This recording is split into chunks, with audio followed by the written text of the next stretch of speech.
BBMP Bengaluru ಆಡಳಿತದ ಶಕ್ತಿ ಕೇಂದ್ರ. ಆದರೆ ಇದೇ ಬಿಬಿಎಂಪಿ ಇಂದಿನಿಂದ ತನ್ನ ಅಸ್ತಿತ್ವವನ್ನೇ ಕಳೆದುಕೊಳ್ಳುತ್ತಿದೆ. ಬಿಬಿಎಂಪಿ ಜಾಗಕ್ಕೆ ಜಿಬಿಎ ಅಂದ್ರೆ ಗ್ರೇಟರ್ ಬೆಂಗಳೂರು ಪ್ರಾಧಿಕಾರ ಕಾಲಿಟ್ಟಿದೆ. ಅಷ್ಟಕ್ಕೂ ಈ ಜಿಬಿಎ ಆಡಳಿತ ಹೇಗಿರುತ್ತೆ ತೋರಿಸ್ತೀವಿ ನೋಡಿ.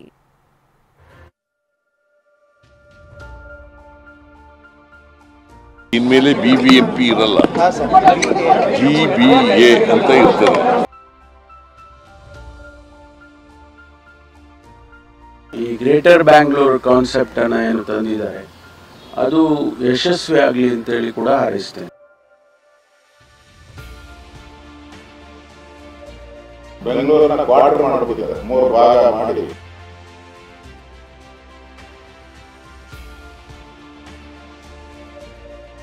ಬಿಬಿಎಂಪಿ ಬೃಹತ್ ಬೆಂಗಳೂರು ಮಹಾನಗರ ಪಾಲಿಕೆ ಸರಿಸುಮಾರು 2 ದಶಕಗಳಿಂದ ಬೆಂಗಳೂರಿನ ಆಡಳಿತ ವ್ಯವಸ್ಥೆ ನೋಡಿಕೊಂಡಿದ್ದ ಬಿಬಿಎಂಪಿ ಇಂದಿನಿಂದ ಮರೆಯಾಗಲಿದೆ. ಬಿಬಿಎಂಪಿ ಜಾಗಕ್ಕೆ ಗ್ರೇಟರ್ ಬೆಂಗಳೂರು ಪ್ರಾಧಿಕಾರ ಎಂಟ್ರಿಯಾಗಿದೆ.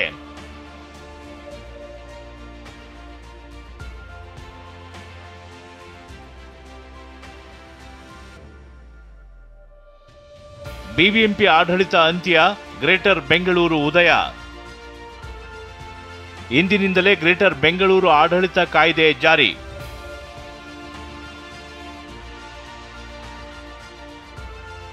ಬಿಬಿಎಂಪಿಯಲ್ಲಿ ಜನಪ್ರತಿನಿಧಿಗಳು ಇಲ್ಲದೆ 5-6 ವರ್ಷಗಳೇ ಉರುಳಿವೆ. ಚುನಾವಣೆ ಯಾವಾಗ ಅಂತ ಕೂಗು ಹಾಕ್ತಿರುವಾಗಲೇ ಬಿಬಿಎಂಪಿ ಅಸ್ತಿತ್ವವೇ ಮಾಯವಾಗಿದೆ. ಎಸ್, ಅಧಿಕಾರಕ್ಕೆ ಬಂದಾಗಿನಿಂದಲೂ ಬೆಂಗಳೂರಿಗೆ ಹೊಸ ಆಯಾಮ ನೀಡಲು ಹೊರಟ ಡಿಸಿಎಂ ಡಿಕೆಶಿ ಗ್ರೇಟರ್ ಬೆಂಗಳೂರು ಪ್ರಾಧಿಕಾರ ರಚನೆ ಮಾಡಿದ್ರು. ಇದೇ ಪ್ರಾಧಿಕಾರದ ಆಡಳಿತ ಕಾಯ್ದೆ ಇಂದಿನಿಂದ ಜಾರಿಯಾಗಿದೆ. ಇಂದಿನಿಂದ ಗ್ರೇಟರ್ ಬೆಂಗಳೂರು ಆಡಳಿತ ಕಾಯ್ದೆ ಜಾರಿಯಾಗಿದ್ದು, ಸಿಎಂ ನೇತೃತ್ವದಲ್ಲಿ ಮುಂದಿನ 120 ದಿನಗಳಲ್ಲಿ ಜಿಬಿಎ ರಚನೆ ಆಗಲಿದೆ. ನಂತರ ಇದಕ್ಕೆ ಆಡಳಿತಾಧಿಕಾರಿ ನೇಮಕ ಮಾಡಲಾಗುತ್ತೆ. ಗ್ರೇಟರ್ ಬೆಂಗಳೂರು ಪ್ರದೇಶ ಗಡಿಗುರುತು ನಡೆಯಲಿದೆ. ನಿಧಾನವಾಗಿ ಬಿಬಿಎಂಪಿ ತನ್ನ ಅಸ್ತಿತ್ವ ಕಳೆದುಕೊಳ್ಳಲಿದೆ. ಜಿಬಿಎಗೆ ಬೆಂಗಳೂರು ಅಭಿವೃದ್ಧಿ ಸಚಿವರು ಉಪಾಧ್ಯಕ್ಷ ಆಗಿರಲಿದ್ದಾರೆ. ಇನ್ನು ಗ್ರೇಟರ್ ಬೆಂಗಳೂರು ವ್ಯಾಪ್ತಿಯ ಶಾಸಕರು, ಸಚಿವರು, ನಗರಾಭಿವೃದ್ಧಿ ಸಚಿವರು, ಪಾಲಿಕೆಗಳ ಮೇಯರ್ಗಳು, ಬಿಡಿಎ ಆಯುಕ್ತ, ಬೆಂಗಳೂರು ಜಲಮಂಡಳಿ ಅಧ್ಯಕ್ಷ, BMTC MD, BMRCL, BESCOM MD, GBA ವ್ಯಾಪ್ತಿಯ ಕಂದಾಯ ಜಿಲ್ಲೆಗಳ ಜಿಲ್ಲಾಧಿಕಾರಿಗಳು, ಬೆಂಗಳೂರು ನಗರ ಪೊಲೀಸ್ ಕಮಿಷನರ್ ಸೇರಿದಂತೆ ಎಲ್ಲ ಇಲಾಖೆಗಳ ಮುಖ್ಯಸ್ಥರು ಸದಸ್ಯರಾಗಲಿದ್ದಾರೆ. ಗ್ರೇಟರ್ ಬೆಂಗಳೂರು ಅಥಾರಿಟಿ ಜಿಬಿಎ ಇನ್ಮೇಲೆ ಬಿಬಿಎಂಪಿ ಇರಲ್ಲ, ಜಿಬಿಎ ಅಂತ ಇರ್ತದೆ. ಗ್ರೇಟರ್ ಬೆಂಗಳೂರಿನಲ್ಲಿ ಇರಲಿವೆ 3 ವಲಯ. ಗ್ರೇಟರ್ ಬೆಂಗಳೂರು ಪ್ರಾಧಿಕಾರದಲ್ಲಿ ಬೆಂಗಳೂರನ್ನ 3 ಭಾಗ ಮಾಡೋ ಸಾಧ್ಯತೆ ಇದೆ. ಬೆಂಗಳೂರು ಕೇಂದ್ರ, ಪೂರ್ವ, ಪಶ್ಚಿಮ ಅಂತ 3 ವಿಭಾಗ ಮಾಡಲಾಗುತ್ತೆ. ಗ್ರೇಟರ್ ಬೆಂಗಳೂರು ಆಡಳಿತದಲ್ಲಿ 3 ವಲಯಕ್ಕೆ ಚಿಂತನೆ ಮಾಡಲಾಗಿದ್ದು, ಬೆಂಗಳೂರಿನ ಪ್ರಗತಿಗಾಗಿ ಗರಿಷ್ಠ 7 ಹೊಸ ನಗರ ಪಾಲಿಕೆಗಳ ರಚನೆ ಆಗೋ ಸಾಧ್ಯತೆ ಇದೆ. ನಗರ ವ್ಯಾಪ್ತಿ 1400 ಚದರ ಕಿಲೋಮೀಟರ್ ವಿಸ್ತಾರಗೊಳ್ಳಲಿದೆ.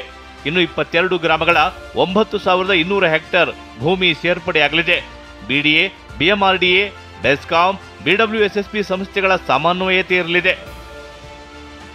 ತಮ್ಮ ಕನಸು ನನಸಾಗಿದ್ದಕ್ಕೆ ಡಿಸಿಎಂ ಡಿಕೆ ಶಿವಕುಮಾರ್ ಎಕ್ಸ್ ಖಾತೆಯಲ್ಲಿ ಸಂತಸ ವ್ಯಕ್ತಪಡಿಸಿದ್ದಾರೆ. ಸಚಿವ ರಾಮಲಿಂಗಾರೆಡ್ಡಿ ಜಿಬಿಎ ಬಗ್ಗೆ ವಿವರಿಸಿದ್ದಾರೆ.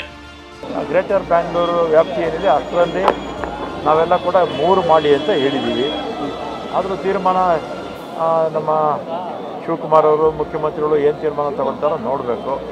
ಜನರ ಹಿತದೃಷ್ಟಿಯಿಂದ ಅಡ್ಮಿನಿಸ್ಟ್ರೇಷನ್ನು ನಮಗೆ 3 ಮಾಡಿದ್ರೆ ಚೆನ್ನಾಗಿರುತ್ತೆ ಅಂತ ನನ್ನ ಅಭಿಪ್ರಾಯ.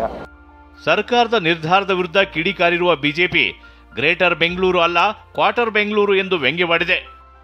ಒಂಥರ ಕ್ವಾರ್ಟರ್ ಬೆಂಗಳೂರು ಆಗೋಗ್ಬಿಟ್ಟಿದೆ. ಬೆಂಗಳೂರನ್ನ ಕ್ವಾರ್ಟರ್ ಮಾಡಿಬಿಟ್ಟಿದ್ದಾರೆ, 3 ಭಾಗ ಮಾಡಿ ಕ್ವಾರ್ಟರ್ ಬೆಂಗಳೂರು ಆಗೋಗ್ಬಿಟ್ಟಿದೆ. ಹಿಂದೆ ಡೆಲ್ಲಿಯನ್ನು 3 ಭಾಗ ಮಾಡಿದ್ರು, ಮಹಾರಾಷ್ಟ್ರದಲ್ಲಿ ಬಾಂಬೆಯನ್ನು ಕೂಡ ಭಾಗ ಮಾಡಿದ್ರು. ಅಭಿವೃದ್ಧಿ ತಾರತಮ್ಯ ಆಗಿ ಅಲ್ಲಿನ ಜನ ಎಲ್ಲ ತಿರುಗಿಬಿದ್ರು ಸರ್ಕಾರದ ವಿರುದ್ಧವಾಗಿ, ಮತ್ತೆ ವಾಪಸ್ ಒಂದು ಮಾಡಿದ್ರು. ವಿಶ್ವಮಟ್ಟದಲ್ಲಿ ಬೆಂಗಳೂರು ಗುರುತಿಸುವಿಕೆ ಕಾರಣವಾಗಿದ್ದ ಬಿಬಿಎಂಪಿ ಇನ್ನು ಇತಿಹಾಸದ ಪುಟ ಸೇರಲಿದೆ. ಅದೇ ಜಾಗದಲ್ಲಿ ಈಗ ಗ್ರೇಟರ್ ಬೆಂಗಳೂರು ಆಡಳಿತ ಎದ್ದು ನಿಲ್ಲಲಿದೆ. ಈರಣ್ಣ ಬಸವ, TV9 ಬೆಂಗಳೂರು.